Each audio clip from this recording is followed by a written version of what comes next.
Où en sommes-nous avec la promotion des droits des femmes en République démocratique du Congo? Nous tenterons de répondre à cette question et à bien d'autres avec à mes côtés Gaël Kibungu, journaliste, Déborah Nyamugabo, secrétaire générale adjointe chargée du genre et relations avec les associations au Parti national pour la nouvelle énergie du Congo, PNEC, Mamicho Ponchi, copilote sur Airbus 320 chez Congo Airways, Vanessa Kaliza, entrepreneur, et une fois n'est pas coutume, mais oui, nous serons avec un homme, vous l'avez bien entendu, un homme, l'un de ceux qu'on appelle I-Forchi, Maître Freddy Kwamba, avocat au bureau de Kinshasa Gombe et juridique de Afiamama.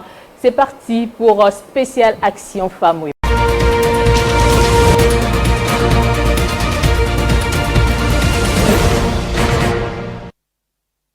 Mesdames, messieurs, bienvenue. Merci. Merci beaucoup. Et nous allons commencer avec Gaël Kibungu, journaliste. Dites-nous d'emblée, quel est votre avis sur la promotion des droits des femmes en RDC? Avancée, stagnation ou recul? Je pense que quelque part le débat avance, mais peut-être pas au rythme que l'on veut déjà. Et dont les faits, à plusieurs niveaux, on pourrait le dire que ça ne va peut-être pas dans la bonne direction. Je me demande toujours, de célébration en célébration, d'année en année, si nous-mêmes femmes avons compris quel est le défi en fait de cette journée, de ce combat de l'égalité des femmes. Parce que le problème, il réside à plusieurs niveaux. Déjà, je crois que le juriste est là, il va nous en parler. Mais déjà, depuis plusieurs années, on en parlait, ça veut dire qu'il y avait un problème au niveau des lois, qui sont peut-être en train d'être réformées. Mais de là à parler d'application, je ne pense pas, parce que vous vous rappelez qu'il y a quelques années, on avait applaudi pour les 30% qu'on semblait nous avoir offert. Je trouve que c'est complètement une aberration. Je me rappelle que j'étais dans la salle le jour où Joseph Kabila, l'ancien président, en a parlé, et je me demandais pourquoi les femmes avaient applaudi. Est-ce qu'on avait compris? On va se dire oui, les choses avancent, mais si on doit respecter la loi qui parle d'égalité, on n'est pas encore là. Ça veut dire que ce n'est pas une avancée. Je ne vois pas pourquoi on doit applaudir. Aujourd'hui, à ce jour, ce ne sont pas les femmes capables qui manquent. Ça veut dire qu'on ne devrait pas nous servir sur un plateau d'argent. Ce n'est pas ce qu'on doit attendre. On doit se battre pour pouvoir atteindre ce seuil-là des 50%, et je crois que c'est possible. Seulement, les femmes ne vont peut-être pas dans la bonne direction. Ça veut dire on ne sait peut-être pas comment s'y prendre, on ne s'engage peut-être pas assez. Quand on parle de débat aujourd'hui, c'est vrai qu'il y a beaucoup de femmes aujourd'hui réunies en mutuelle, en ceci, en association, mais que font-elles vraiment? Quand on aligne des personnes sur le champ de bataille, sur vraiment dans le combat, il n'y en a pas beaucoup. On va y arriver, parlant justement de l'implication de la femme. Mamicho Ponchi, copilote sur Airbus 320 chez Congo Airways. Droits des femmes en RDC, progrès ou régression? Il y a déjà des avancées parce que les gens y travaillent. C'est vrai que ça va prendre beaucoup de temps qui est prévu parce que ne faut pas oublier que l'éducation étant la base du problème, on devra, moi je pense spécialement, revoir les systèmes éducatifs pour combler les gaps qui existent. Parce que pour moi, je trouve qu'il y a quand même beaucoup d'avancées. Avoir une loi déjà qui nous place en première position, je pense, en Afrique. Et la mise en œuvre, ça vient, ça commence à venir. On espère qu'avec le gouvernement des Sama, on va vraiment vivre les 50-50, comme il a dit, il a promis, personne ne l'a mis participation de la femme dans la bouche. Donc j'espère que ça va arriver. Moi, pour moi, il y a une avancée. D'accord. Vanessa Kaliza, à votre avis? Une très forte avancée, déjà comparée à ce qui s'est passé au Sénat. Nous avons 3 femmes sur 7. Comparé aux années précédentes, pour moi, c'est déjà un progrès, c'est un pas. Mais par contre, il reste beaucoup de choses à faire. Comme m'ont dit les dames à mes côtés, c'est qu'il faudrait qu'on arrive à atteindre l'applicabilité de 50-50. Jusque-là, on n'en est pas là, mais on acclame. Il y a beaucoup de progrès. Déborah Nyamugabo. Et il y a des lois pour la représentativité des femmes même au Sénat, au Parlement, même au ministère et tout. Quand un parti politique n'aligne pas les femmes, ces partis ne jouissent pas de finances publiques. Chose déjà que les partis n'ont pas des finances publiques chez nous. Donc, ils ne sont pas sanctionnés suite à ça. Et c'est comme ça que même sur les listes, les femmes ne figurent toujours pas. Et je pense que si ces lois, dès qu'on aura des réformes, si ces lois sont revues et il y a des sanctions suite à ça, quand il n'y a pas des femmes, on sanctionne. Et je pense qu'il y aura aussi des avancées aussi, mais ça avance quand même. Ça avance quand même, défaut d'applicabilité. Et là, maintenant, nous allons prendre Maître Frédéric Wamba. Où en sommes-nous à ce jour avec la promotion des droits des femmes ici en République démocratique du Congo? Oui, je commence par souscrire à ce qui est dit avant moi, parce que tout le monde dit qu'il y a quand même un progrès, c'est-à-dire de notre loi fondamentale jusqu'à l'actuelle constitution, nous avons constaté qu'il y a des avancées palpables. Mais est-il que, comme tous les textes qui existent, la promulgation d'une loi ou la publication d'un texte et l'application de ce que veut l'organe qui prononce ou qui décrète a toujours connu de problèmes. Mais si nous devons nous placer uniquement en ce qui concerne les droits de la femme, nous devons faire une observation dans le temps et dans l'espace. C'est-à-dire nous devons faire une comparaison d'il y a 10 ans, d'il y a 20 ans, d'il y a 30 ans. Ça, c'est dans le temps. Et des deux dans l'espace, c'est-à-dire comparer la RDC par rapport à d'autres nations. Les nations, pas les vieilles démocraties, mais les nations qui sont nées presque au même moment que nous, pour savoir si nous allons aboutir ou non. Moi, je pense que c'est la meilleure des choses à faire lorsque nous devons faire une comparaison. Mais en somme, il y a quand même des avancées considérables. Mais les avancées, les grandes ou les plus grandes avancées se trouvent où, à quel niveau exactement? Je pense que dans tous les domaines, si nous commençons par le bas niveau, le nombre de petites filles par rapport d'il y a plusieurs années a tellement augmenté, c'est-à-dire les statistiques le démontrent. C'est-à-dire quand vous constatez ne fût-ce que ça, vous vous dites que dans 5 ans, dans 10 ans, dans 20 ans, ce sont ces enfants qui pourront peut-être être les prémices, pas les prémices parce qu'il y a plus de grandes dames avant elles, mais quand même le fruit de ces combats que le pays pourra peut-être cueillir au moment venu. Et après l'école, je parlais de l'école primaire. Si nous atteignons le niveau des universités, vous n'allez pas me dire qu'il y a 20 ans, nous avons le même nombre de professeurs d'université dames que nous en avons connus il y a 10 ans, il y a 20 ans. C'est-à-dire, nous avons des femmes au niveau de ceux qui administrent, qui donnent la matière, et celles qui veulent apprendre pour devenir comme les autres. C'est-à-dire, ne fût-ce que cette observation donne un sens au combat et quelque part, on sent que demain ne sera pas comme aujourd'hui. Et là où il y a des progrès à faire, c'est à quel niveau selon vous? Au niveau de l'application, c'est-à-dire l'acceptation de la vision elle-même. C'est là le vrai problème. C'est-à-dire on peut parler de droit de la femme comme on peut parler de tout autre droit. Mais ces droits-là doivent être appliqués dans une société. C'est là où nous disons que les juristes disent toujours qu'il y a un problème entre les sociologues et eux. Parce que les juristes ne se basent que sur ce qui doit être. C'est ça, nous voyons ce qui doit être. Qu'est-ce qui doit être? Comme quand vous parlez de la parité, nous voyons la parité, c'est ce qui doit être. Mais qu'est-ce qui est? Ouais, c'est-à-dire on voit maintenant ce qu'il y a. Est-ce que nous avons atteint ce qui doit être? Non. Pour quelle raison? On constate que la société n'a pas encore accepté. Et lorsque la société n'a pas accepté, les combats ne demeurent pas sur les textes. Les combats est sur le plan social où ceux qui se sentent frustrés par ces combats doivent quitter la frustration et comprendre que nos mamans sont des femmes, nos filles sont des femmes, nos collègues sont des femmes et que ce qui existe actuellement, peut-être c'est le faux. Tout au long de l'histoire, nous avons compris que même pour que l'on constate que la Terre tournait autour du Soleil, il y a eu une position que le monde avait en son temps. N'eût été l'acceptation d'une découverte, nous ne serons pas aujourd'hui en train de calculer le temps ou de regarder notre montre telle qu'on la regarde. C'est-à-dire parfois il faut accepter ce qui est nouveau et s'adapter. On voit qu'on est à côté d'un Vraiment, c'est un e-forchi et c'est exceptionnel.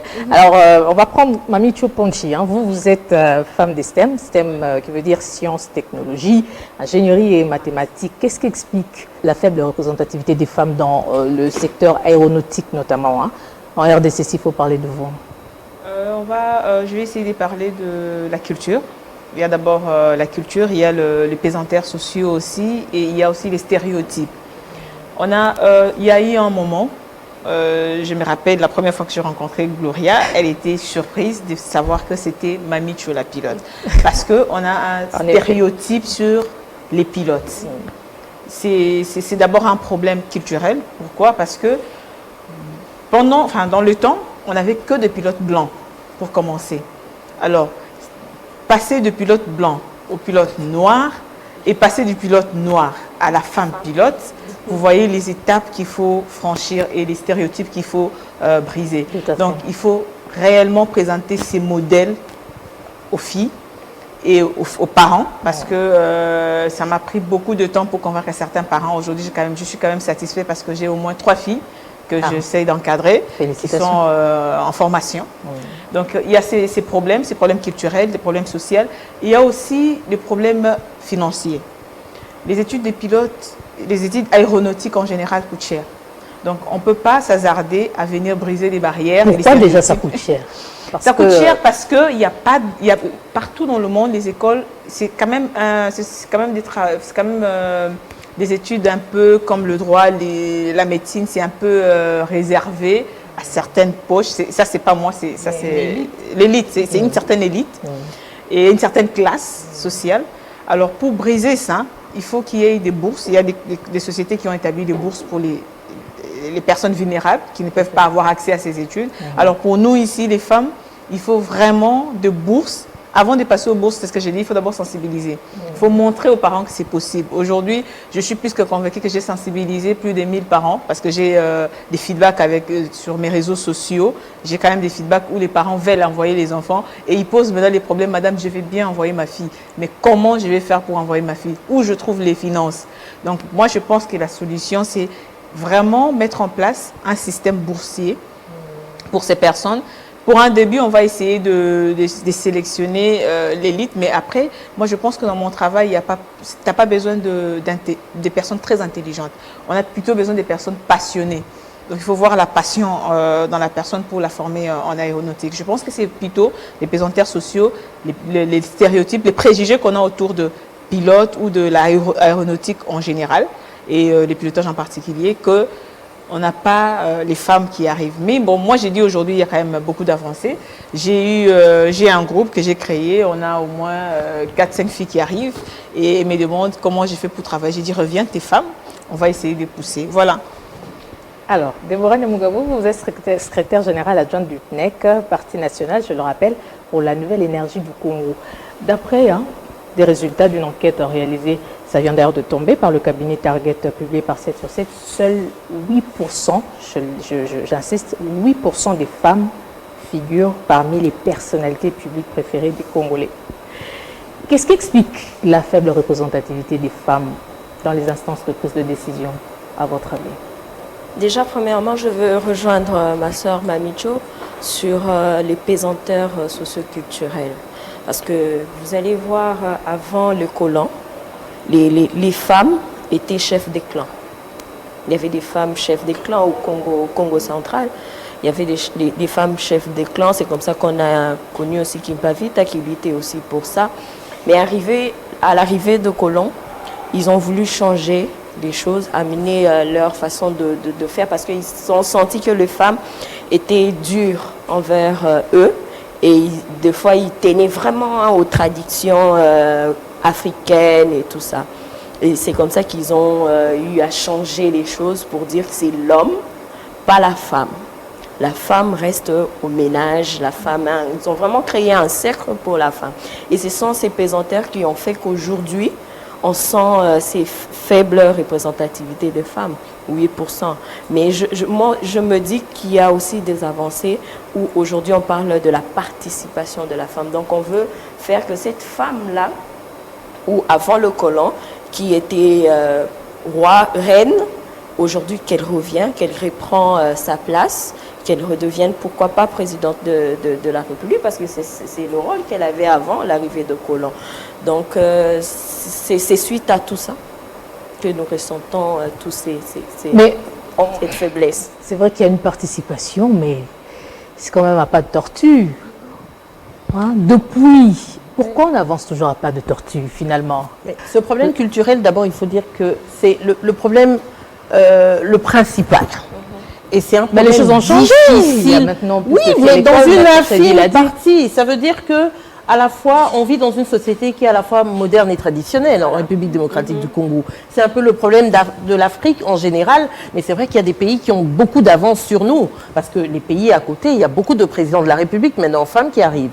Mais quand on est en République démocratique du Congo, attendez, déjà la portion de la population qui est instruite, qui a droit de citer dans les débats et tout ça. Elle est infime par rapport à aller dans l'arrière-pays. Vous allez raconter une chose pareille, ben on va vous foudroyer du regard parce que la femme là-bas, elle est à l'arrière de la cuisine. Ce n'est pas la femme qui est en avant-plan qui doit décider. Les filles, c'est vrai qu'il y a eu toutes ces campagnes. Aujourd'hui, on salue cette arrivée, un peu ce pourcentage qui monte des filles qui vont à l'école. Mais c'est un véritable débat aujourd'hui. Encore même chez des personnes qui ont un minimum de formation, les femmes sont mises à l'arrière. Ça veut dire que si sur un total de 8 enfants, si quelqu'un a les moyens de scolariser 5, il va prendre ses garçons. Il va mettre les filles en arrière-plan. Ça veut dire que le problème culturel est vraiment important. Vous voyez des hommes qui sont mariés, qui ont du mal à laisser leurs femmes aller en première ligne, même si c'est des femmes engagées, motivées, etc. Il va peut-être mettre sa fille à l'école, mais sa femme, à lui, il va la garder pour lui à la maison. Donc c'est déjà, ce problème culturel est très difficile. Pour y mettre fin, ça veut dire on fera des années. Mais c'est un problème de sensibilisation et c'est un problème aussi, je pense, de repères.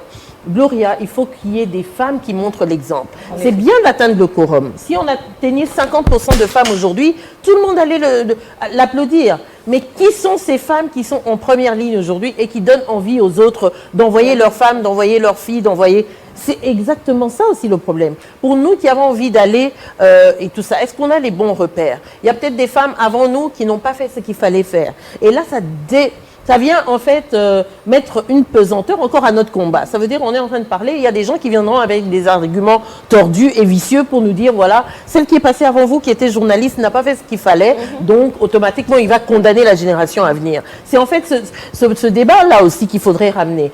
Qui sont ces personnes qui sont choisies pour mettre au devant? Est-ce que ce sont vraiment des références? Est-ce que comme on parlait ici out of the record avec Mamicho pour dire que aujourd'hui il y a ce problème de isme. Ça veut dire on met en avant ce qu'on a envie de mettre parce qu'ils sont de notre parti, parce qu'ils sont de notre tribu, parce qu'ils sont de notre famille et tout ça. Mais est-ce qu'elles ont les compétences?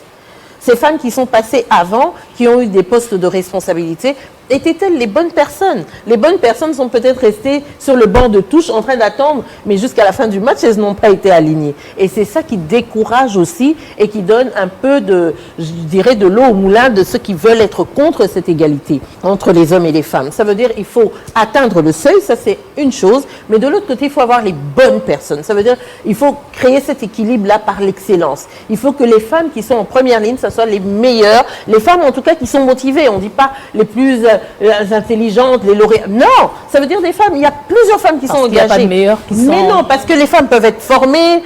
Il faut déjà avoir cette ambition. Il faut avoir cette volonté. On peut pousser les femmes autant que les hommes.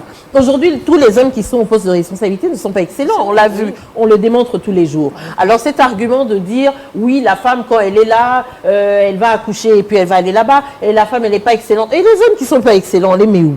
Ça veut dire qu'on a des excuses pour les hommes. Mais les femmes, on en trouve beaucoup pour ne pas les aligner. Non. Donc ça veut dire que les défis aujourd'hui, le défi, il est culturel. Ça, c'est des mythes qu'il faut casser. Parce qu'aujourd'hui, la femme a prouvé tout ce dont elle est capable. Et la femme est multifonctionnelle. L'homme ne l'est pas. Gloria. L'homme ne l'est pas. Moi, je dis toujours... Nous avons un homme ici, hein, je ne sais pas si il va rejoindre votre opinion ou bien va vous contredire. Quelle est cette capacité que la femme n'a pas? Si une femme peut accoucher déjà que l'homme ne peut pas le faire, elle peut être pilote. Ça veut dire qu'elle peut tout faire. À la limite pilote. Oui, ça veut dire... Mais dans la mécanique. Mais il y a des femmes mécaniciennes. Tout réside aussi dans l'intérêt, tout réside dans la formation. Les femmes peuvent tout faire. Moi, j'ai une amie qui fait aujourd'hui, qui peut ou qui sont là, qui construit des bâtiments, madame. Elle le fait absolument bien. Tout réside dans la formation, dans la volonté au départ. Mais le problème, c'est qu'on écarte les femmes. Ça veut dire que vous arrivez là, les femmes paraissent comme des maillons faibles. Là où on devrait recruter 10 personnes pour être formées, on va dire, bon, on met seulement 2, hein. On met 8 hommes parce qu'on voit les critères physiques, on voit les critères de masculinité qui n'ont aucun sens aujourd'hui dans le monde. Mais est-ce que nous sommes dans une société si machiste que ça? Ou Oui, c'est peut-être que les femmes n'osent pas aussi saisir les opportunités. La société est encore que machiste, la femme ne se bat pas assez fort. Elle est des fois dans des débats où elle ne devrait pas être. Les femmes sont peut-être frileuses, Vanessa? Non, en fait, il y a la culture. Quand je parle de la culture, je donne un exemple vraiment palpable. Aujourd'hui, même les filles qu'on dit, toutes les filles qu'on a envoyées à l'école, ces filles, quand elles reviennent d'école, les travaux ménagers sont des corvées pour elles. Et s'il y a un enfant fille et un enfant garçon qui sont allés à l'école, même quand ils reviennent, l'enfant fille doit d'abord avoir son corvée, ça veut dire les travaux ménagers, et on attend de cette fille les mêmes résultats que l'enfant garçon qui joue au patron. Parce que la fille va le servir. Voilà. Il y a ça aussi. Mais moi, je me dis, aujourd'hui, nous qui avons bravé ces stéréotypes, nous devons être des modèles pour les autres. Parce que je donne mon exemple. Quand j'étais à l'école primaire, j'étais très brillante. Ceux qui me connaissent, qui me suivent, c'est pas des choses que je rencontre. J'ai pas fait 5e primaire. C'est pas des mythes comme nous disent souvent les parents. Non, moi c'est pas des mythes. Il y a des gens qui vont témoigner après moi. Je suis quand même devant la télé, c'est les Congolais qui me suivent, les 80 millions, je respecte. Donc j'avais pas fait la 5e primaire parce que j'étais super brillante. Mais quand je suis arrivée à l'école secondaire, parce qu'en ce moment, ma maman a été éduquée pour éduquer une fille, future femme. Elle voulait m'apprendre les travaux domestiques. Du coup, quand moi je revenais, je ne pouvais plus produire ce que je produisais à l'école primaire parce qu'à l'école primaire, je ne subissais pas ces corvées. Mais à l'école secondaire, j'avais et mes études et les travaux domestiques à faire. Ce qui fait que ça réduisait le temps, mon temps d'études et tout ça. Mais mes parents attendaient les mêmes résultats que mes frères. Donc ça, c'est un problème. Ça, c'est vraiment un problème sociétal qu'on doit vraiment, si on veut attendre ces 50-50 à l'horizon 2030-2063 selon l'Union africaine, on doit tenir compte de tous ces pesanteurs sociaux, toutes ces corvées. Si aujourd'hui, je venais de lire ce matin, si on essayait au moins de les diviser, donc pour les enfants, filles et garçons, si on essayait de donner ces mêmes travaux à tout le monde, on pourrait en même temps jauger cette capacité des femmes ou pas. Alors moi, je me dis, la société aujourd'hui doit jouer ce rôle, spécialement en RDC. Moi, je parle de la RDC où 52% de la population est femme. Moi, je pense que la RDC devrait être parmi ces pays qui devaient s'investir vraiment à fond dans l'éducation de la femme et de la fille et dans la promotion de celle-ci pour avoir cette main-d'œuvre équilibrée, au fait. 50-50, vous le dites depuis le début de l'émission. Alors, on va quand même poser cette question de manière transversale. Quel contenu donnez-vous au concept parité homme-femme avec nos mentalités, puisque vous êtes en train de décrier? Est-ce qu'on peut conclure que la femme est-elle l'égale de l'homme? Vanessa? Égale de l'homme sur le plan humain, oui, parce que tout le monde est humain. Égale de l'homme dans les formations, donc j'ai toujours dit que le cerveau n'avait pas de sexe. Autant j'ai une licence en gestion financière, un homme qui a une licence en gestion financière est égal à moi, parce qu'on a reçu les mêmes formations. Mais encore une fois, au niveau conjugal, entre guillemets, non, la femme n'est pas l'égale à l'homme. Donc ça, c'est naturel et on ne peut pas contredire la nature. Mais du côté formation, éducation, sur le plan humain, on est égal. On a les mêmes droits, on a les mêmes devoirs. Donc il n'y a pas un plus supérieur à l'autre. Maître Freddy Komba, vous en tant qu'Iforchi, vous avez entendu les avis des femmes? Quand en droit on parle d'égalité, cela ne peut pas signifier égalité réelle. Je peux illustrer. Expliquez-nous. Oui, en droit quand on parle d'égalité, cela ne veut pas dire égalité parfaite. Je vous donne un cas, on vous dit tous nous sommes égaux devant la loi. Mais quand vous commettez une infraction, on vous ramasse. Mais quand le Premier ministre commet une infraction, on fait quoi? On sollicite l'autorisation avant de mettre la main sur lui. Vous comprenez? C'est-à-dire, quand vous voulez exploiter les textes, il faut les exploiter en ayant des juristes à vos côtés parce qu'ils vous expliquent ce que nous appelons la vraie volonté du législateur. Si le législateur vous dit qu'il y a inégalité, donc l'inégalité sera très sérieuse parce que tout le monde se justifiera parce que le législateur a dit. C'est ainsi que vous trouvez le législateur, vous parlez d'une manière générale, tous égaux devant la loi. C'est pour permettre à celui qui se sent lésé d'avoir la volonté d'agir, la volonté d'action. Et c'est universel. Vous pouvez sillonner le monde entier, vous trouverez toujours que les inégalités existent. Bien que les textes disent autre chose, si nous voulons comprendre littéralement. Égalité hommes et femmes, c'est la même chose. Nous trouvons des femmes qu'on appelle des femmes exceptionnelles. Pourquoi nous les appelons exceptionnelles? Il y a des hommes aussi qu'on appelle des hommes exceptionnels. Pourquoi nous les appelons exceptionnels? Parce que l'égalité n'existera pas. Mais le texte doit pousser tout le monde à se battre pour arriver. C'est par exemple, elle est pilote. Moi, je ne peux pas piloter un avion. C'est-à-dire, elle est exceptionnelle. Je ne peux pas piloter et je ne peux pas envier même. À ce point. Je ne peux pas. C'est grave ça. Et quand moi je vois qu'elle pilote un avion, pour moi je vois qu'elle est exceptionnelle. C'est ça même la vie, c'est ça. Quand nous trouvons un chef de l'État comme l'actuel, il est exceptionnel parce que tout le monde n'est pas chef de l'État. C'est-à-dire, le texte, ça doit juste nous motiver. Les textes nous motivent pour que l'on avance, que personne ne reste en arrière-plan. Filles comme garçons, nous avançons, mais cet idéal-là n'arrivera jamais. Même si aujourd'hui, on vous dit 50 députés femmes, 50 députés hommes. Est-ce que c'est cela qui sauvera la RDC? Non. Non, ce n'est pas ça. Nous aurons maintenant d'autres problèmes qui vont naître, les problèmes de compétences, peut-être les hommes seront moins compétents, peut-être ce sont les femmes qui seront moins compétentes. Il y aura d'autres problèmes que la société se donnera encore un combat nouveau. Ce qui est important, c'est de dire qu'on accorde les chances à tout le monde. Ça, c'est au point de départ. Et quand nous évoluons, parce que j'ai suivi les problèmes de notre pilote, elle soutient que peut-être c'est un problème de coût, de paiement. Mais moi, je ne vois pas ça comme ça. C'est pourquoi j'ai dit d'emblée, moi, je ne peux pas piloter. Même si je suis très riche, je ne peux pas aller faire les études de pilotage, par exemple. Parce que ce qui est important dans l'éducation, nous devons avoir ce que nous appelons les orientations. Les enseignants, quand ils vont coter les copies des élèves, ils savent comment observer tel effort dans tel domaine, tel effort dans tel domaine. C'est à ce stade-là qu'on peut orienter que cette femme ou cette fille peut aller dans ce sens, l'autre peut aller dans ce sens. Ce n'est pas un choix des parents.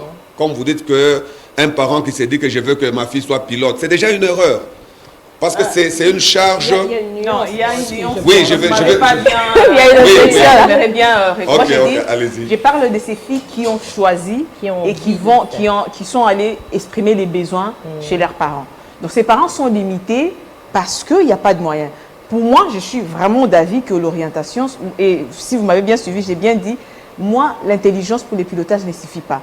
Parce que le pilotage, ça demande de la passion. Il faut être passionné pour ce que tu fais. Voilà, ça c'est juste pour essayer d'éclairer. Merci. De toute façon, Madame Gaëlle le précise. Oui, je pense aussi. Je pense qu'il y a une nuance d'abord à plusieurs niveaux. Parce que déjà, quand on parle du choix des parents, du choix imposé des parents, c'est à plusieurs niveaux que cela ne va pas.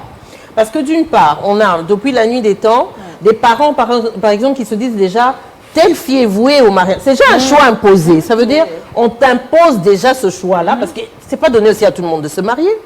C'est une vocation, c'est un ministère, voilà. C'est pas toutes les femmes qui sont obligées de se marier. C'est-à-dire, tu te maries pas, tu vas en enfer. Non. Le regard de la société maintenant par rapport à ces femmes. Et ça, c'est par rapport déjà au choix imposé, par rapport à cette imposition familiale traditionnelle. Alors qu'il y a des femmes qui ont d'autres vertus aujourd'hui à faire valoir. Le mariage n'est pas une qualité à faire valoir comme, quelqu'un qui pourrait... Là, elle est pilote. Ça lui donne une plus-value pour la société. Qu'est-ce que ça apporte à la société? C'est de ça qu'on est en train de parler. C'est pour ça que je dis que la nuance est à plusieurs niveaux. Ça veut dire le choix imposé de par les traditions, ou par exemple dans la famille, je disais, on a 8 enfants, on a 3 filles par exemple, et comme il dit l'orientation, justement à ce niveau-là, il faut vraiment appuyer dessus. Ça veut dire, vous avez un enfant dont vous voyez les aptitudes. Moi, aujourd'hui, j'ai une petite fille, par exemple, qui a des caractéristiques assez athlétiques et tout ça. Donc, le jour où elle viendra me dire, par exemple, qu'elle veut devenir athlète, qu'elle veut devenir danseuse de ballet ou quoi, je donne un exemple comme ça, je lui dirai pas, non, tu dois être pilote. Non. Ça veut dire qu'on impose trop aux enfants sans pouvoir en retirer ce qui vient vraiment d'eux-mêmes. Ça veut dire qu'ils montrent, à un moment donné, tout le monde montre des capacités. Moi, je vais donner mon exemple. J'en avais peut-être les capacités, j'aurais pu être médecin. Mon père était médecin et il m'imposait, il me dit, tu as des doigts de chirurgien, tu es super intelligent. Moi, je faisais 90% tout le temps à l'école.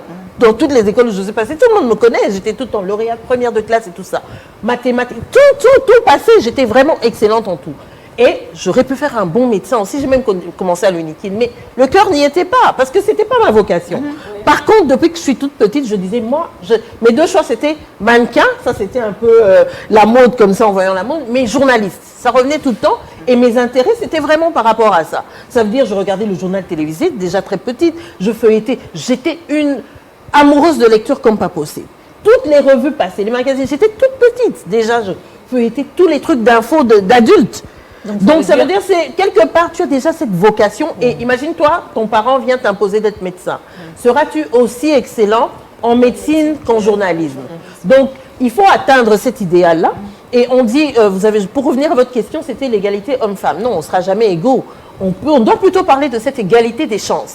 Ça veut dire, quelqu'un montre des capacités, être capable d'évoluer dans tel... donnez-lui la chance autant qu'à un homme.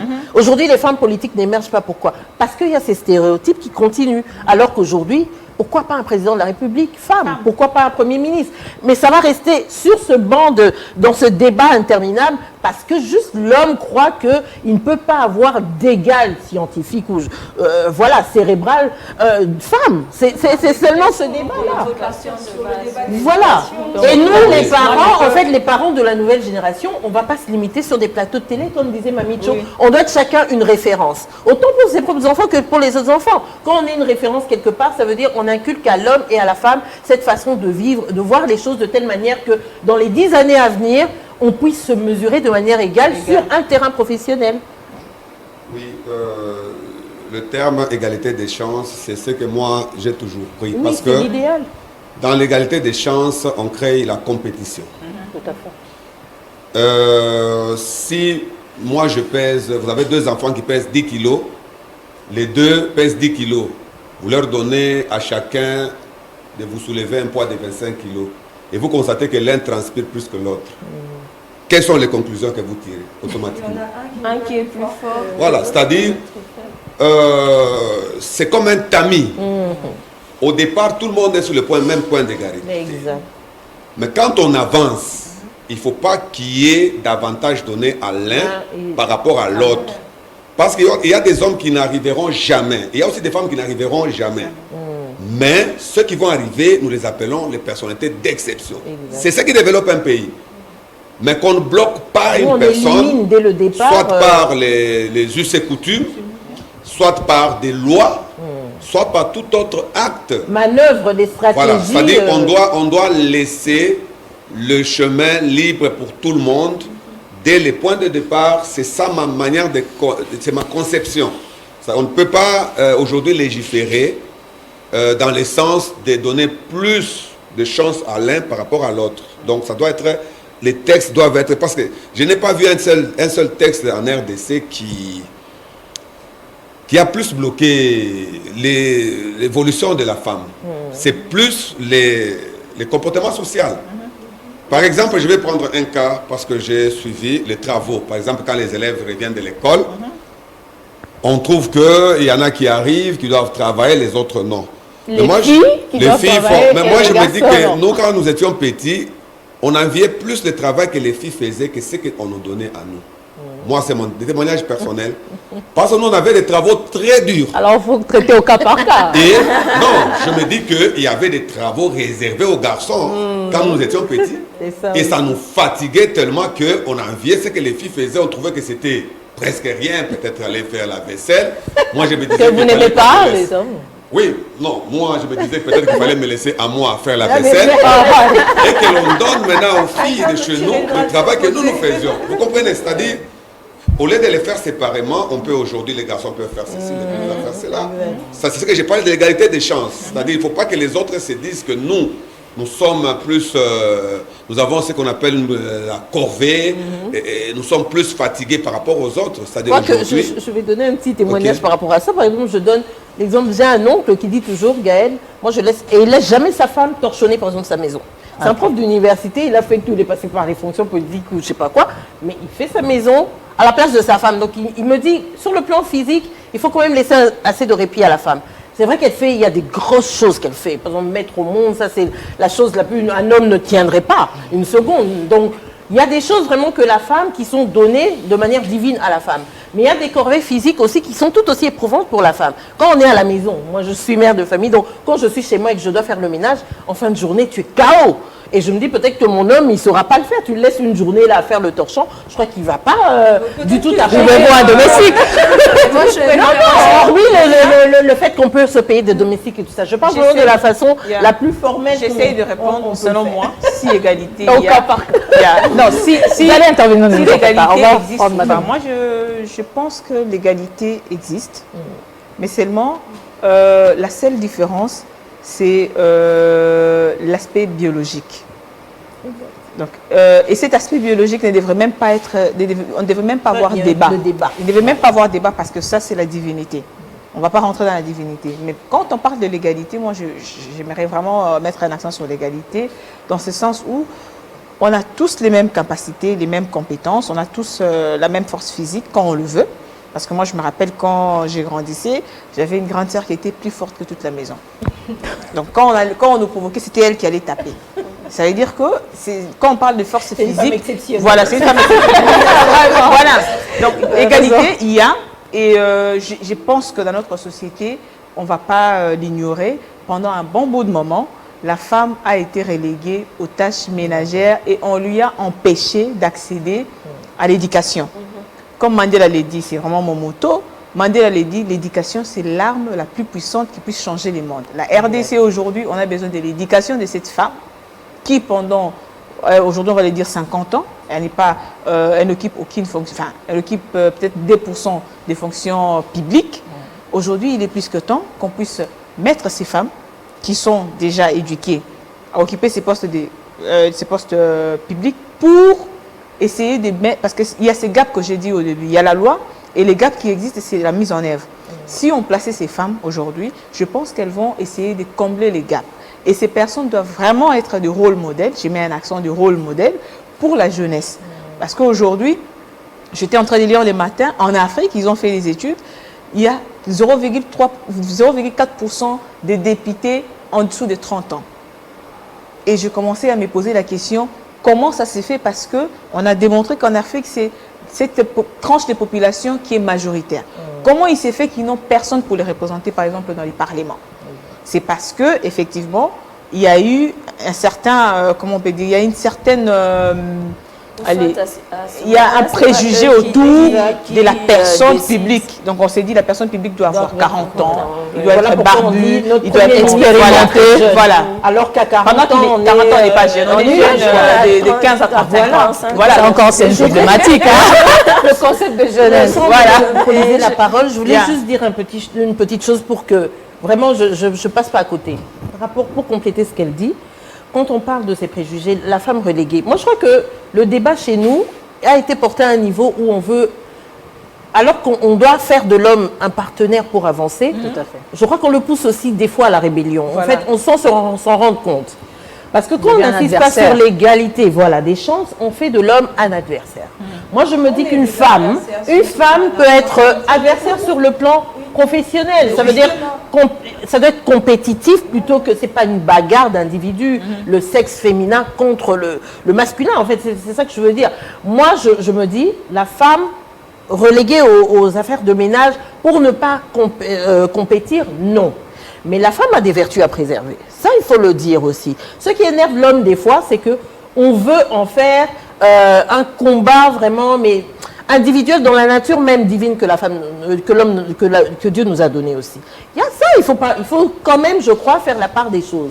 Moi, je ne vais pas abandonner mes casseroles, je ne vais pas abandonner mon foyer parce que juste j'ai envie d'être président de la République. On a vu des femmes, je suis souvent, je crois, Angela Merkel, quand elle explique sa vie de tous les jours. C'est-à-dire que c'est une femme, hein?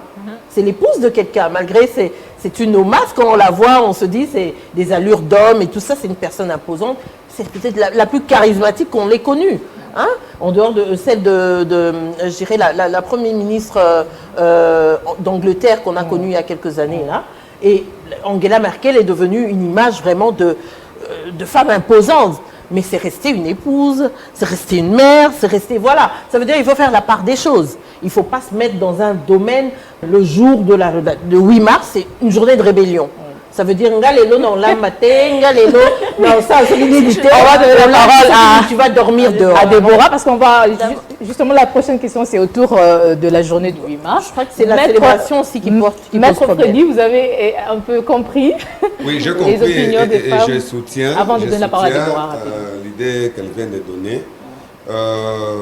En dehors d'être maître avocat, je suis aussi maître dans les arts martiaux. Je vais donner, illustrer par les arts martiaux. Vous êtes double maître alors. Oui. Dans les arts martiaux, lorsque vous devez compétir, on vous dit directement que celui qui est en face de vous n'est pas votre adversaire, mais c'est un partenaire qui va vous aider à développer les techniques que vous venez d'apprendre. C'est vrai qu'une personne va gagner, mais déjà dans la tête, on vous enlève cette idée d'adversité. Parce que quand vous y allez avec l'idée d'adversité, l'autre peut être très cruel. C'est automatique. Il va se dire qu'ici, il me prend pour un adversaire. Il va se préparer en conséquence et vous n'allez pas passer. Mais si vous vous dites que c'est un sport, c'est un partenaire, je vais juste développer les techniques apprises, là vous avancez. C'est de même, lorsque le combat du droit de la femme atteint un niveau de vouloir d'adversité, ça crée des frustrations. Et ça devient difficile. Il faut au contraire, c'est de même lorsqu'il y a des réfugiés qui entrent dans un pays et on commence à amener beaucoup d'aide à ces réfugiés alors que les populations qui sont là ne mangent pas, ça crée aussi un problème. Il faut toujours savoir qu'en y allant, comment vous faites pour l'autre. On doit avancer ensemble. Chercher l'égalité, ce n'est pas chercher d'être au-dessus. Le fait que l'homme est donc très vous pouvez égoïste. monter, mais vous atteignez le même niveau. Alors, est-ce que les hommes considèrent aussi les femmes comme partenaires plutôt qu'adversaires? C'est justement ce que je voulais dire. Les hommes, c'est un problème culturel. Il faut négocier au Congo. C'est-à-dire, pour nous, ces partenariats n'est pas encore assis. N'est pas encore assis. Ça, vous avez raison. Si je dis que c'est déjà assis, je serais un menteur. Par exemple, chez moi à la maison, j'évite de donner, par exemple, le travail, comme nous avons parlé de travail, de faire voir que mes filles doivent faire ceci, les garçons doivent faire cela. J'ai fait tout pour qu'ils ne grandissent pas comme ça. C'est-à-dire, ça varie. Vous êtes un homme exceptionnel. Vous comprenez? Ça varie. Parce que moi-même, j'ai vécu ça, je viens de le dire ici. Moi, j'enviais plus ce que les autres faisaient. C'était déjà un problème. Comme elle vient de dire aussi qu'elle s'est trouvée qu'elle était plus chargée, c'est déjà un problème. Mais il ne faut pas créer cette image. Pour qu'en grandissant, on se dise, on n'est pas adversaire, on est partenaire. Mais à ce stade ici, ce n'est pas encore assis. Cette notion de partenariat, c'est encore sur nos langues et puis dans nos textes. Mais dans l'application. Mettre en application, ce n'est pas aujourd'hui. C'est un gap. Mais je ne le dis pas pour vous décourager. Moi, j'aime présenter la réalité pour que vous compreniez les combats qu'il y a à faire par rapport à ce qui est déjà La phrase fait. préférée des hommes, c'est « vous devez vous battre pour avoir votre place ». Donc pour moi, dans ma tête, c'est des adversaires et on doit se battre. On donne la parole à Déborah avant de vous accorder la parole. Je résume tout sur l'éducation de base parce que moi, j'ai grandi dans une maison, je suis la seule fille et les autres sont des garçons. Mais en grandissant... Ne dites pas que vous avez subi... Non, à un moment, j'ai un grand frère, moi et mon grand frère, on a un écart de 14 ans. Donc c'est lui qui vient après moi, on a un écart de 1 année et l'autre 3 ans. Eux, ils étaient petits, mais je pouvais prendre soin d'eux. Mais mon grand frère faisait les ménages. Jusqu'à ce qu'à un moment, je pense à 13 ans, que j'ai commencé aussi à faire les ménages quand il n'est pas là. Mais mon grand frère n'était pas, qu'il ne va pas faire les ménages, il ne va pas faire la cuisine, parce que maman n'était pas là, elle était au travail. Donc c'était lui qui nous changeait des couches. Même avec grand frère exceptionnel. C'est parce que j'ai ces amis qui, quand ils revenaient de l'école, c'est eux qui nous changeaient des couches. Donc, nous, on a grandi, on nous apprenait, nous tous, à faire la cuisine. Quand on est à la cuisine avec maman, il y a un qui coupe les oignons, il y a un qui touche là-bas. Mais j'étais la seule fille. Donc c'est l'éducation de base.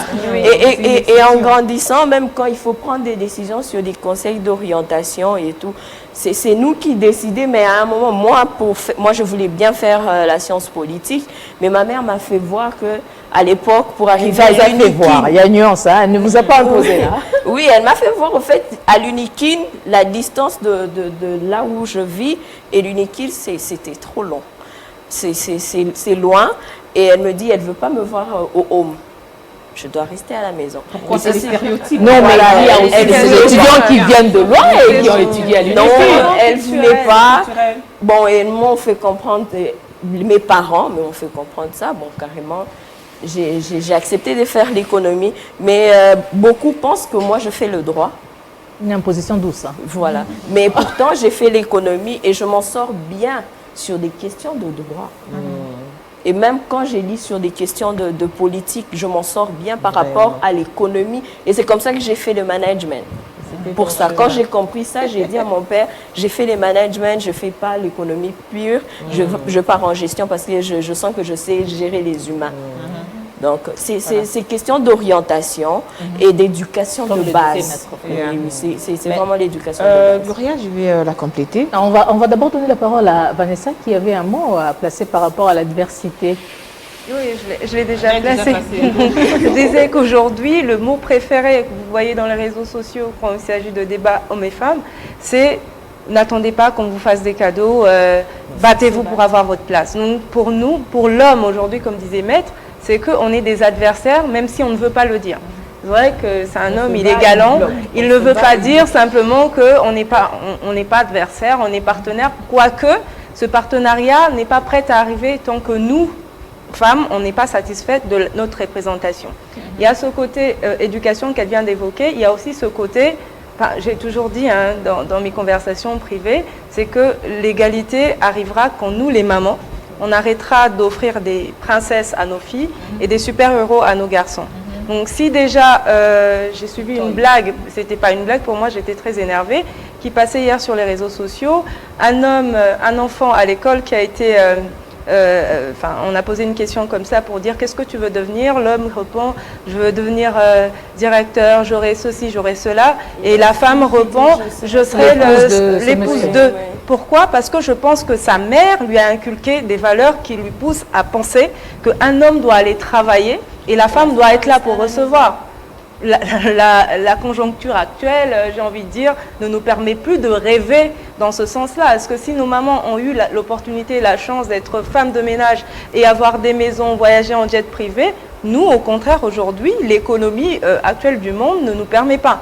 Donc on doit arriver à inculquer les valeurs, les valeurs à nos enfants pour dire qu'autant un homme peut devenir président, une femme peut le devenir. Moi, je suis aujourd'hui très fière de parler de la présidence avec ma fille qui a à peine 8 ans et qui me dit « Maman, pourquoi aujourd'hui on n'a pas encore de présidente femme? Est-ce que ce n'est pas un travail des hommes ?» Je lui dis que non. Et comme je suis en train de l'encadrer et de l'accompagner dans sa vision, je pense que demain, peu importe l'homme qui se présente devant lui pour lui dire que cette place n'est pas pour les femmes, elle lui dira que non, parce qu'il y a des formations, parce que ma mère travaille comme mon père, parce qu'il y a les mêmes résultats de la part de papa, de la part de maman. Donc, tout part de l'éducation. Et l'éducation, ce n'est pas seulement à la maison, c'est aussi à l'église. Moi, je suis choquée aujourd'hui de voir des affiches sur la journée de la femme où on dit la femme, selon le cœur de Dieu, qui doit être en dessous de l'homme, qui doit... en fait, il y a beaucoup d'amalgames. Voilà, il y a beaucoup de choses qui doivent changer, même au niveau des églises, des écoles, de comment est-ce que les femmes se tiennent devant les hommes, quels sont les genres de conversation qu'on doit avoir ou pas. Et tout part, franchement, tout est englobé par l'éducation. Si aujourd'hui on arrive à changer, si nous, on arrive à inculquer les vraies valeurs à nos enfants, je pense que l'égalité, dans 25 ans, ça ne sera même plus une question de débat autour d'une chaîne de télévision. C'est comme quand vous venez annoncer que je veux devenir politicienne. une femme politique. Non, on dit que c'est pour les hommes, pas politique. C'est quelle histoire que tu veux m'amener dans ma maison? Mais heureusement que moi, j'ai eu la chance d'avoir mon père qui m'a soutenue. Et puis il me dit, tu es sûre de ce que tu veux faire? Oui, je suis sûre. Au début, il m'a fait croire qu'il me croyait. Au début, il m'a fait faire croire qu'il me croyait, mais il me regardait. Mais au fur du temps, il me dit, je sens que vraiment que tu étais sûre de ce que tu voulais faire. Et je sens que tu iras loin. Mais au début, il hésitait, mais il me faisait croire que ça va aller. Je crois que je vais mettre un mot sur le fait de parler de soi. Si on peut parler des parents qui accompagnent, mon papa c'est le meilleur papa au monde parce que en RDC, envoyer une fille aller faire des études de pilote, c'est vraiment j'ai fait le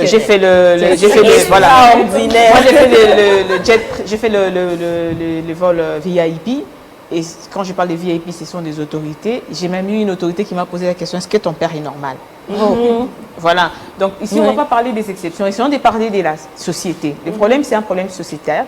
Et dans le problème sociétal, on doit changer. Moi, je pense qu'on doit commencer d'abord avec nos documents d'école primaire. Moi, je me rappelle quand on étudiait, à l'école primaire, on nous disait, maman est à la cuisine, papa est au bureau. Donc, on doit d'abord changer ces manuels d'éducation. On doit vraiment avoir une nouvelle collège. Voilà. Il faut vraiment changer la mixité les lycées. à tout niveau. Je me rappelle les lycées avant. Au lycée, il y avait couture, commerciale et tout ça. Et au collège, on avait maths physique, mécanique et tout ça. Ça, c'est vraiment. Moi, je trouve qu'il y a déjà un travail qui est fait parce qu'aujourd'hui, on accepte les filles et les garçons au lycée comme au collège. Mais il y a vraiment ce travail. Les gaps qui nous restent, c'est ça, au fait. Réorienter et réécrire nos manuels d'éducation et puis réorienter les personnes, présenter aux enfants les vrais modèles et c'est pas seulement présenter et que ces modèles soient là. Il faut vraiment, moi je peux dire, accentuer les mentorats. Voilà. Il faut vraiment qu'il y ait des mentors pour les... Donc, non seulement je t'ai dit qu'il faut faire les pilotages, mais je t'ai dit, voilà, quand tu fais les pilotages, il faut faire ci, il faut faire ça, il faut passer par ci. Il faut vraiment que ces gens disent que c'est possible. Parce que quand une personne sait que c'est possible, parce que dans la vie, tu vas rencontrer des difficultés. Moi, quand je suis arrivée, je croyais que les pilotages, c'était l'uniforme, très bien tiré et tout ça. Justement, il faut présenter aussi les risques et tous les obstacles et toutes les difficultés. Mais quand je suis arrivée, c'est autre chose parce que ça te demande beaucoup de discipline, ça te demande beaucoup de temps pour les boulots. Je me rappelle, ma fille me dit toujours, mais toi, tu n'as jamais le temps pour toi. Mais j'essaie d'avoir le temps pour moi, pour la société. Il faut l'emmener dans le cockpit. Voilà. Oui, je voulais pas, j'allais pas dans mon fil d'idée.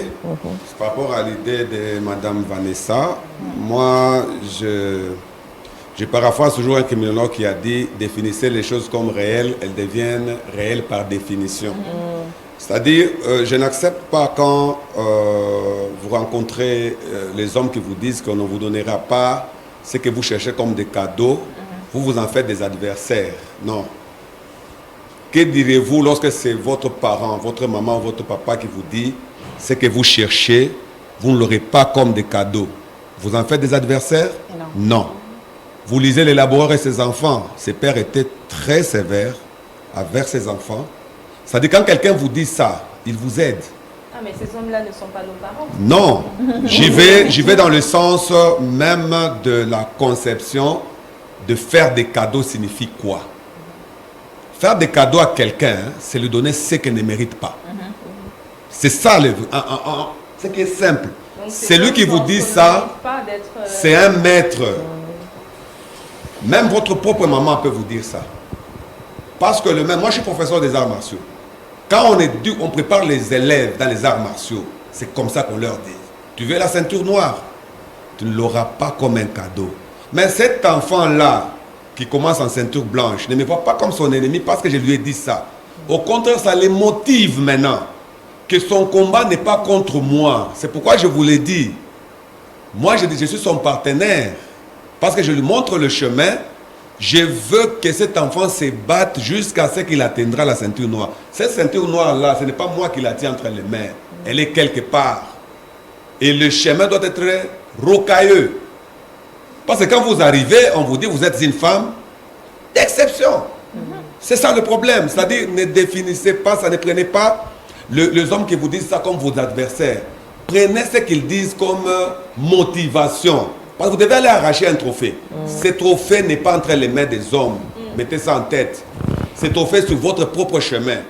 Mais quand vous allez le rechercher, vous allez le demander entre les mains des hommes. C'est la première erreur. Ce trophée est devant vous-même. Vous devez vous dire que votre combat est devant vous. Mais l'homme est là, quand vous venez chercher entre ses mains, il vous dit ce qu'il peut vous dire. Exact.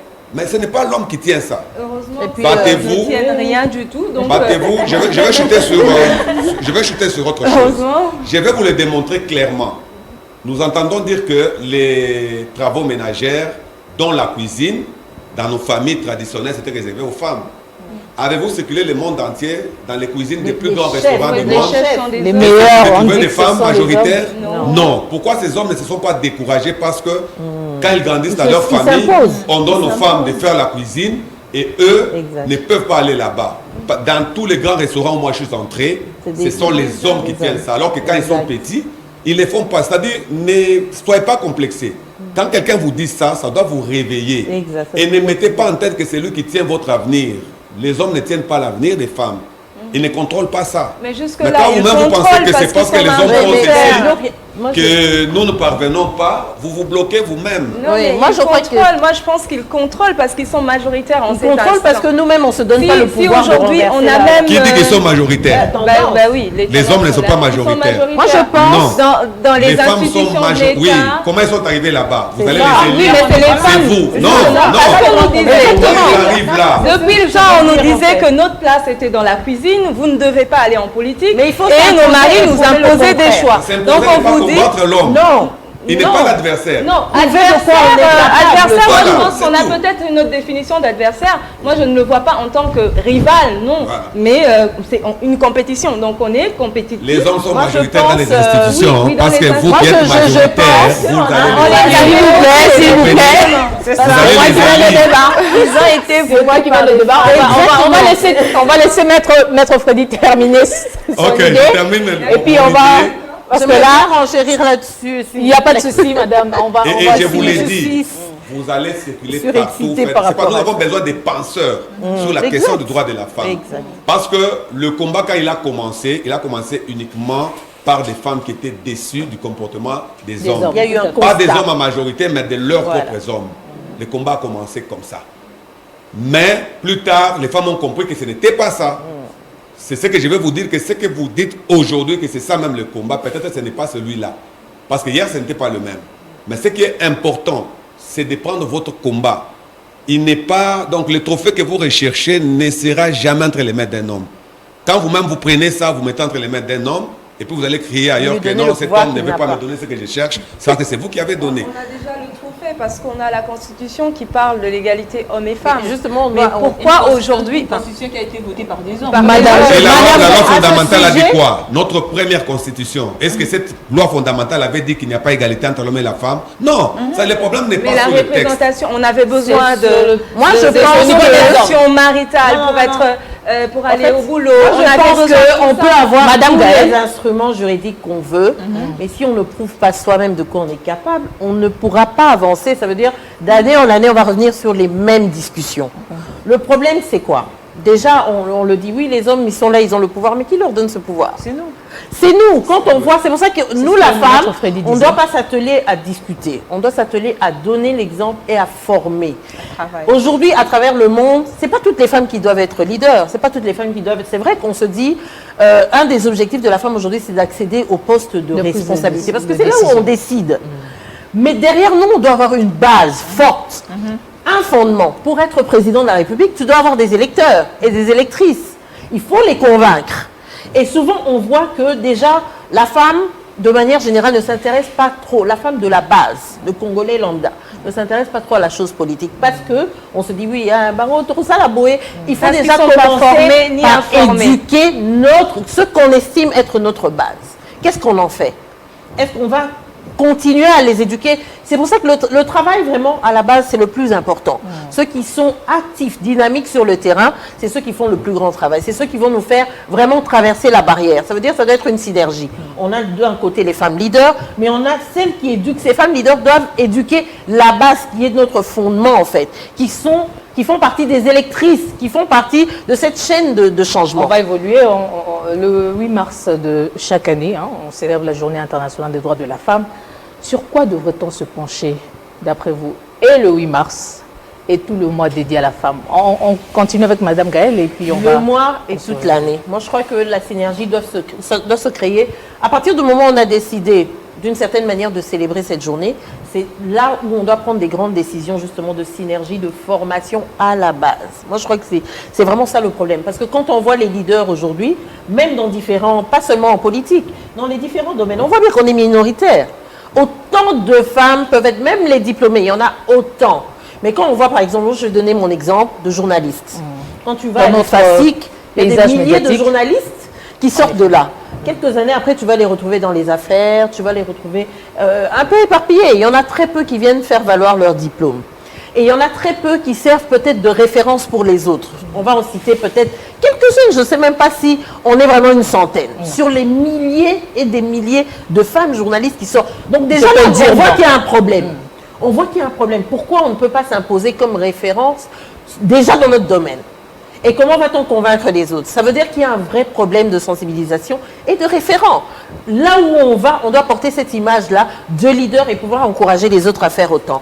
Et de l'autre côté, il y a justement ce côté, ça veut dire décisionnel, qu'on doit faire comprendre à la femme, depuis la base jusqu'au-dessus, pour qu'elle comprenne que nous, aujourd'hui, quand on voit qu'il y a un vote, les femmes vont voter les hommes.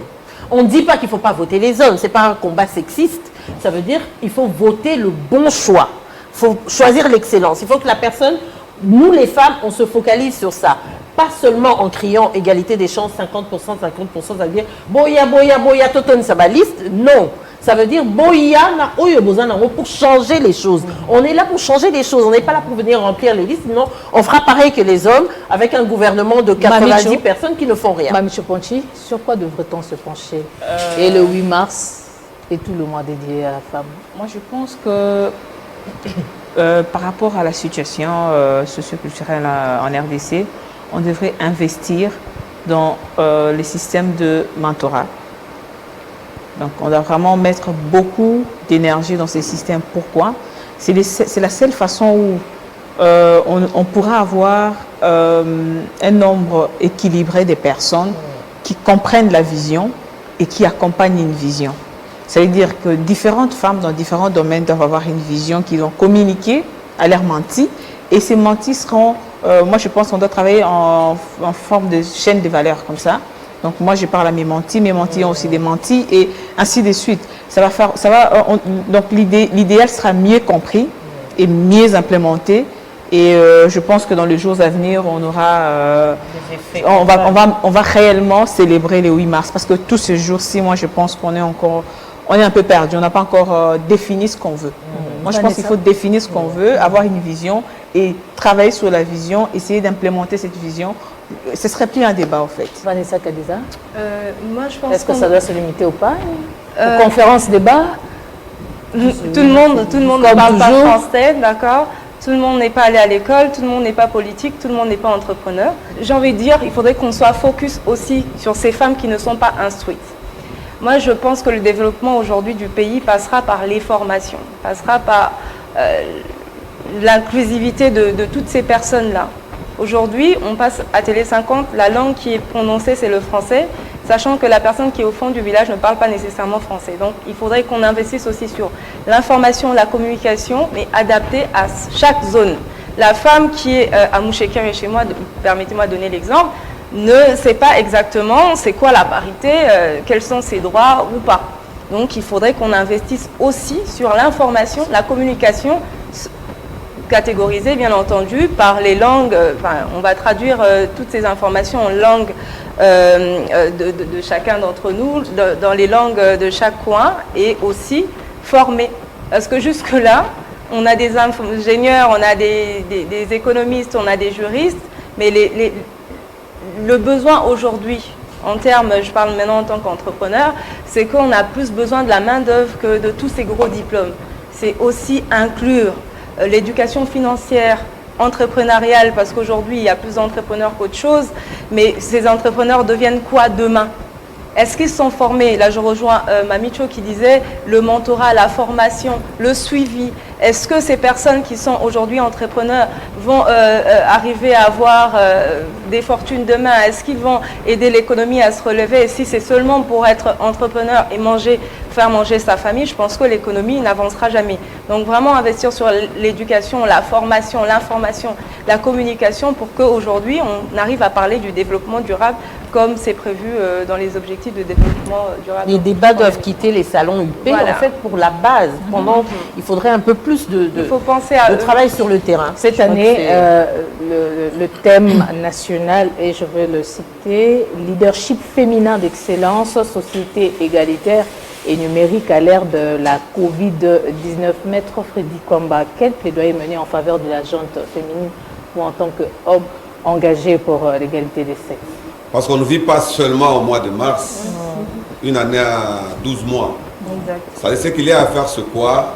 Pendant tout ce temps, les gens doivent être au travail. D'un côté, nous devons avoir des penseurs, des cerveaux dignes qui réfléchissent sur les solutions. Parce que, aussi longtemps que la solution n'est pas trouvée, donc on n'est pas sur la bonne piste. Dès qu'on a la bonne piste, donc la solution est aussi facile à trouver. Alors, ce qu'il y a à faire, c'est pendant tout ce temps, on doit travailler. Qui travaille? Ici, l'émission est en français, on lit en français, c'est parce qu'il y en a qui comprennent le français. Mais, il faudra qu'il y ait ceux-là qui redescendent jusqu'à la base, ce que j'appelle base et les fins fonds, essayer de faire un travail et remonter le tout au niveau des cerveaux qui libèrent les pistes de solutions pour voir quelles sont encore en ce jour les difficultés, qu'est-ce qui bloque et comment faire. Et le mois de mars, c'est l'évaluation, le grand moment de réflexion sur ce qui a été fait, les échecs par exemple. Parce que les gens n'aiment pas parler des échecs, on parle plus quand on a réussi. Les échecs, nous parlons ici de femmes modèles, de femmes, c'est le moment où on doit se dire, bon, quelle a été la position de telle, quelle a été ceci. On doit s'autocritiquer pendant le mois de mars, pour qu'à la clôture du mois de mars, qu'on ait encore d'autres pistes à exploiter à partir du mois d'avril jusqu'au mois de mars de l'année prochaine.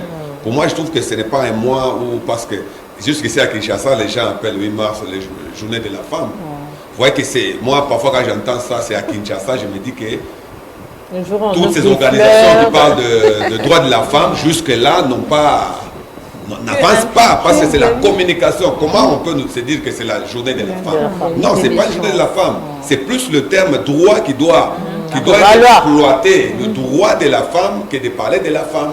Parce qu'on parle de journée de la femme, les gens pensent que c'est parce qu'on doit être en pagne, c'est parce qu'on doit défiler. On doit défiler. C'est ça le vrai problème. La communication au niveau de Kinshasa, où il y a plusieurs chaînes, des radios, des télévisions, mais comment les gens ne comprennent pas que cette journée, c'est une journée du droit de la femme. Donc on est encore bloqué. Moi je pense que c'est un mois où il faut vulgariser à partir de Kinshasa, que tout le monde ait peut-être le même langage, et après ceux qui descendent dans les provinces, dans les villages, ramènent ces messages. Aussi longtemps qu'on ne comprend pas que c'est le droit de la femme, On ira nulle part. c'est difficile d'avancer. D'ailleurs, moi, je remercie l'excellence, la ministre, pour dire qu'il n'y a pas d'uniforme pour cette année. Parce que le droit de la femme ne se résume pas sur le port de la pagne. Et puis, il faut faire comprendre aux Congolais c'est quoi la journée. Non, c'est le droit de la femme. Et quand on parle de droit, on voit tout ce qui va avec... c'est que je dois, c'est mes droits au fait. Je dois posséder. Ce que tu mérites. Je mérite ça. C'est ça le droit. C'est pas que voilà, je dois jouir, comme maître vient de le dire, les prérogatives de tout ça.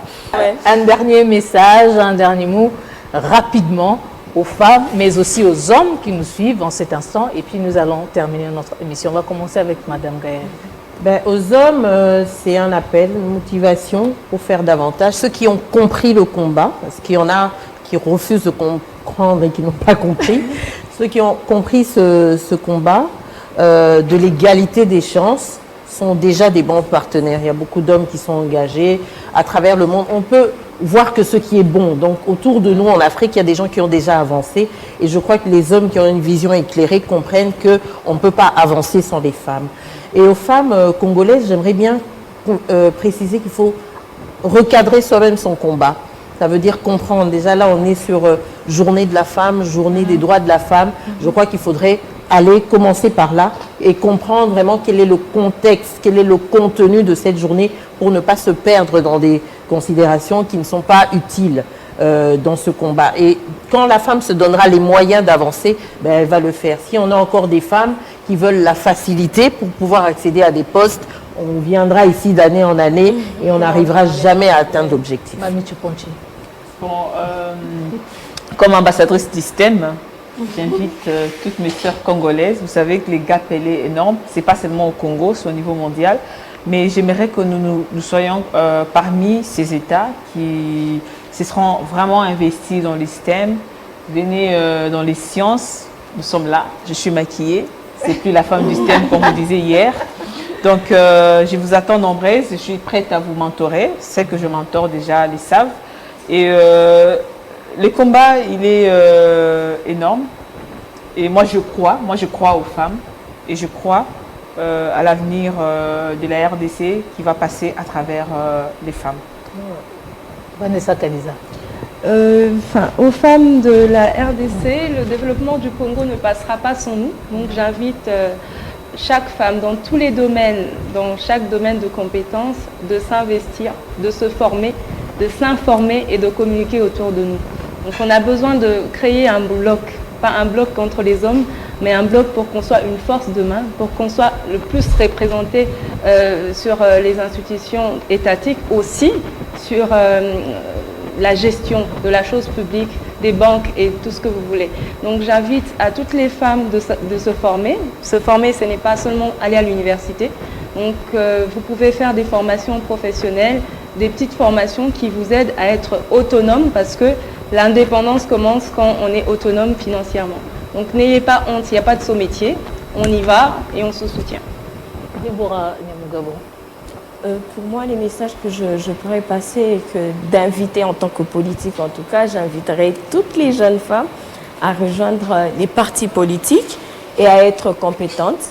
En tout cas, vous vous lancez dans un parti politique et des objectifs à atteindre.